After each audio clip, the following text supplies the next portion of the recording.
ভোটের প্রচারে আক্রান্ত নির্দল প্রার্থী রাজন্না হালদার। সোনারপুর দক্ষিণের নির্দল প্রার্থী রাজন্না হালদার তৃণমূল কাউন্সিলরের স্বামীর বিরুদ্ধেই হামলার অভিযোগ। এলাকার সমস্যার কথা বলতেই মারধর করা হয়, আঙুল ভেঙে দেওয়ারও অভিযোগ। অভিযুক্ত তৃণমূল কাউন্সিলর রেশনা মণ্ডলের স্বামী শাহিন শাহ। পাল্টা রাজন্নার বিরুদ্ধে উস্কানিমূলক ভাষণ দেওয়ার অভিযোগও সামনে এসেছে।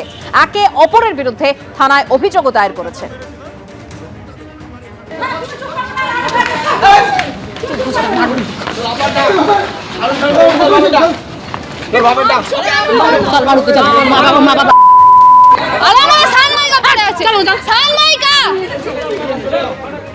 দীপিকা দি আমাকে কথায় কথায় বললো যে জানো দিদি, আজ 3 দিন হয়ে গেল কাউন্সিলরের কাছ থেকে একটা সার্টিফিকেটে সাইন লাগবে আমার ছেলেটার।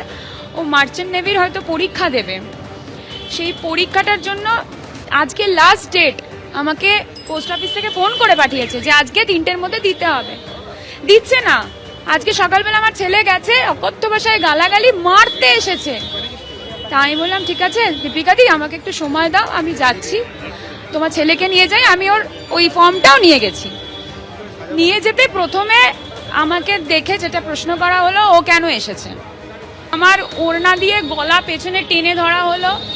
একজন ওই গদের আঠা গুলছিল, সে লোহার ওই গরম ওটা নিয়ে আমার এখানে মারলো। 2-3 জন পুরুষ মিলে আমার হাতটাকে পুরো দুমড়ে মুচড়ে দিল, হাতের আঙুলটা সঙ্গে সঙ্গে ভেঙে গেল।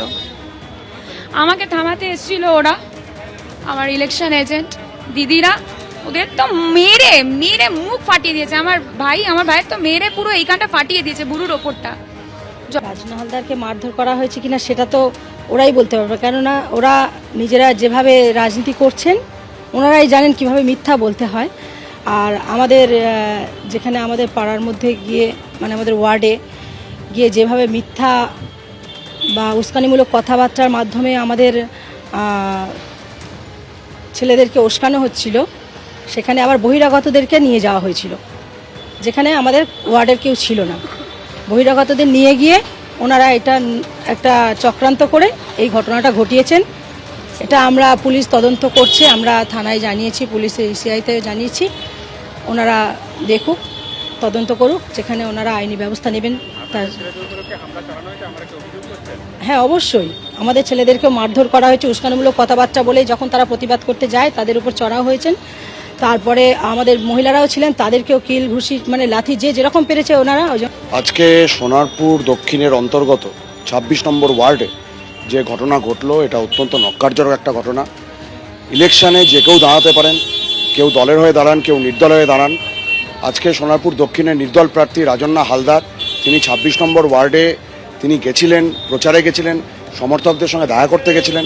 সেই সময় দাঁড়িয়ে তার উপর যেভাবে তৃণমূল কংগ্রেসের কাউন্সিলরের স্বামী, যিনি আসলে প্রকৃতপক্ষে কাউন্সিলরের কাজটা করেন তার বউকে অন্ধকারে রেখে, তো তিনি যেরকমভাবে একটা দুর্বৃত্তায়ন করলেন রাজনীতির মধ্যে, যা আমরা দেখলাম, এটা নক্কারজনক ঘটনা। সোনারপুরে মাটি এই ধরনের ছিল না। আজকে এই তৃণমূল কংগ্রেস যে ধরনের একটা ঘটনা ঘটাচ্ছে, গোটা সোনারপুরকে কলুষিত করছে। এবিপি আনন্দ এগিয়ে থাকে, এগিয়ে রাখে।